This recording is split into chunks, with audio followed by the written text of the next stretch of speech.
প্রিয় দর্শক, আজকে আমরা আসছি একটি আমের বাগানে। এটা হলো গ্রামপুর থানার মধ্যে ৩ নম্বর খানপুর ইউনিয়নের এলাকায়। আমরা আসছি হলো দিগুলচাঁদ গ্রামে, যেখানে সুন্দর একটি আমের বাগান দেখতেছি। এটা খুবই খুবই সুন্দর। এত সুন্দর আমের বাগান সত্যি দেখে আপনি অবাক হয়ে যাবেন। আপনি যদি এসে একবার দেখে যান যে কত সুন্দর আমের বাগান, ছোট্ট পরিসরে। তো এই আমের বাগানে এসে আমরা খুব খুশি এবং আমের বাগানের মালিককেও আমরা পেয়েছি। এই বাগানের মালিকের সাথে আমরা ২-৪টা কথা বলি।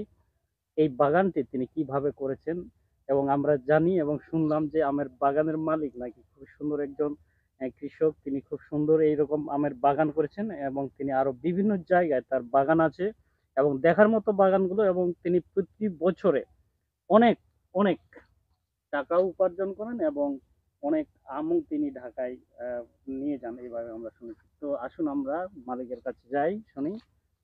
নমস্কার। আসসালামু আলাইকুম। ওয়ালাইকুম নমস্কার। আসসালাম। হ্যাঁ, আচ্ছা, আমরা এই বাগানে এসে খুব খুশি হলাম। এই জন্য আপনার কাছ থেকে আমরা কিছু শুনতে চাই। আপনি যে সুন্দর একজন কৃষক, সত্যি আদর্শবান এক কৃষক।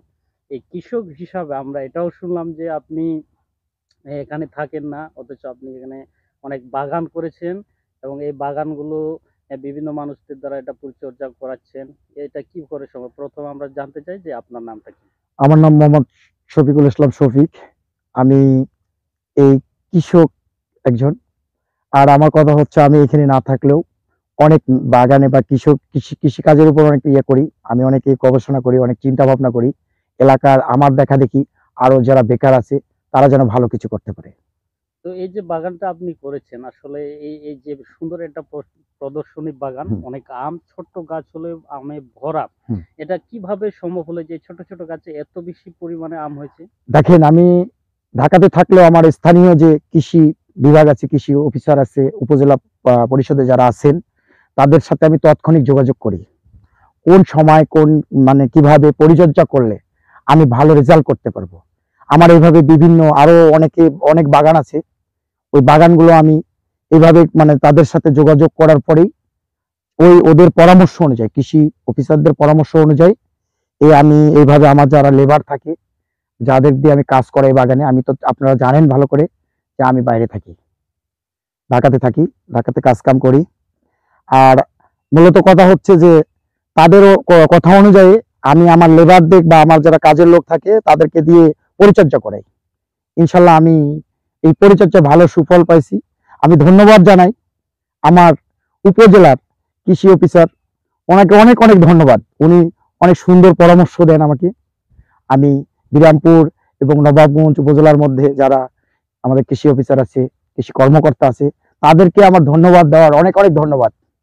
আচ্ছা, হুম, আপনার কথা শুনে সত্যি খুবই খুশি লাগলো। আমরা হুম, এই বাগানে এসে যে দেখতেছি আপনার অনেকগুলো বাগান আমরা দেখলাম, যে হুম, বাগানে অনেক জঙ্গল ভরা। যে আপনার এইখানে বাগানগুলো দেখে মনে হচ্ছে যে এটা হলো খেলার মাঠ। কি করে এটা সম্ভব যে আপনি এই বাগানে যে জায়গাটাকে অনেক পরিষ্কার এইটা পরিচ্ছন্ন রাখছেন? এইটা হলো অনেক পরিচর্যার জন্য অনেক ইয়ে করছি। আগাছা পরিষ্কার করি, তারপর হচ্ছে যে বাগানে যেন কোনো ধরনের আগাছা না থাকে, বা পানি দেই বা চাষবাস করি না, ঘাসগুলো উঠাই দেই লেবার দিয়ে। মানে বাগানটাকে শৌখিনতা করার জন্য যা যা করার দরকার হয় আমি তাই তাই করি। আরেকটা জিনিস আমরা দেখলাম এখানে বাগানে এসে, যে হুম, এই বাগান যে গাছগুলো রয়েছে, গাছটা কিন্তু বেশি বড় না, কিন্তু গাছটা এত সুন্দর যে চারদিকে ডালগুলো রয়েছে। হুম। এই যে ডালগুলো যে সুন্দরভাবে হয়েছে, এটা কি চারা যখন আপনি লাগাইছিলেন তখন থেকে এরকমই ছিল, উম, না এটা না বড় না, হয়েছে? এটা যখন আমি প্রথম বা স্টেপ আমি আমার জীবনে শুরু করি, তখন এই বাগানের পরিচর্যার জন্য এই গাছ যখন আমি লাগাই, তখন আমি সর্বপ্রথম উপজেলা পর্যায়ে যে কৃষি অফিসার আছে ওনাদের সঙ্গে কথা বলি। ওরা আমাকে পরামর্শ দেয়, সপরামর্শ দেয়। তারা আমাকে নিয়ে অনেক কথা বলে কিভাবে বাগান করতে হবে, কিভাবে গাছের পরিচর্যা করতে হবে, কিভাবে গাছকে সাজানো গোছানো করানো যাবে। তাদের পরামর্শে আমি এগুলো কাটিং করি। আচ্ছা, ডালগুলো কাটিং করে সুন্দরভাবে এই ডালের সৌন্দর্য বাড়াই। তাহলে এই মনে করেন প্রতি বছরে আপনি এটাতে মানে কতবার আপনি সার দেন বা পানি দেন, আমি মানে প্রতি কতবার বছরে কিভাবে পরিচর্যা দুইবার করেন? সার দিই, দুইবার। আর একবার আমি দুইবার পানি দিই। পানিটা হচ্ছে যখন মুকুল বাড়ায়, সরিষার দানা পরিমাণ হবে, তখন একবার পানি দিই। আমটা যখন সরিষার দানা পরিমাণ হবে, হ্যাঁ। আর একবার পানি দিই। আমটা যখন মার্বেল অনুযায়ী, যাকে যাকে বলে 25 গ্রাম থেকে 30 গ্রাম বা 40 গ্রাম হবে, তখন একবার পানি দিই।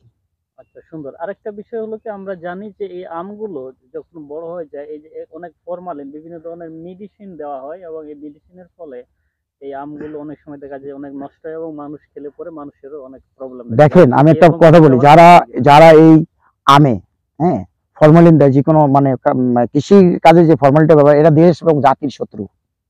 এরা কখনো মানুষের ভালো চায় না। বা আমি চাই, আমি তো জীবনে এই ফরমালিন তো প্রয়োগ করবোই না, এবং আমি চাই যে অন্য কেউ যেন এই ধরনের ফরমালিন প্রয়োগ না করে, তাদের কাছে আমার অনুরোধ। অনেক সুন্দর। তাহলে অনেক আপনি যে এখানে যে বাগানটা আপনার আছে, এটা হুম, ফরমালিন ছাড়া আপনি ছাড়া, করেছেন। অনেক ইনশাল্লাহ। অনেক অনেক সুন্দর। তাহলে হুম, এখন শেষে এই আমটা যে এত পরিমাণে আম রয়েছে এখানে, হুম। এই আমটা আপনি কিভাবে বাজারজাত করবেন? বাজারজাত হলো এখান থেকে আমি সুন্দরভাবে ক্যারেট করে, মানে ঢাকাতে ঢাকাতে বাজারজাত করি। আমি বিভিন্ন ফ্যাক্টরিতে, বিভিন্ন মার্কেটে, বিভিন্ন অফিসে পাঠাই। আচ্ছা।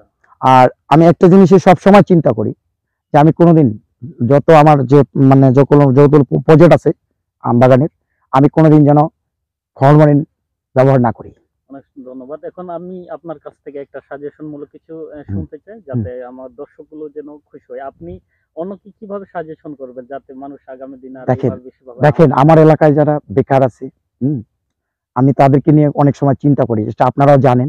হুম, আমার এলাকায় যারা দারিদ্র লোক আছে তাদেরকে নিয়ে একটা চিন্তা করি, তারাও এগিয়ে আসুক, আমার সঙ্গে মানে পরামর্শ করুক, তারা যেন আমার মতো মানে ছোট ছোট প্রজেক্ট দিয়ে আগে যাক। এইটাই আমার একটা, সারা বাংলাদেশের যারা বেকার যুবক আছে, আমি একজন যুবক ছিলাম, আমার প্রথম থেকে শুরু, যে যারা বেকার থাকবে তাদের কর্মসংস্থানের জন্য এরকম প্রজেক্ট করুক, খামার করুক, তাদেরকে আমি পরামর্শ দিব, তাদের যতটুকু সহযোগিতা লাগে আমি করব। এবং আমার এলাকার মানুষ যারা আছে, ছেলেপেলে যারা আছে, শিক্ষিত ছেলে আছে, যারা বেকার আছে, তারা কর্মসংস্থানের ব্যবস্থা হচ্ছে, এরকম ছোট ছোট প্রজেক্ট দিয়ে ছোট থেকে উদ্যোগদাতা হয়ে সামনের দিকে এগিয়ে যাওয়া। আচ্ছা, আপনাকে অনেক অনেক ধন্যবাদ। আবার দেখা হবে। ধন্যবাদ।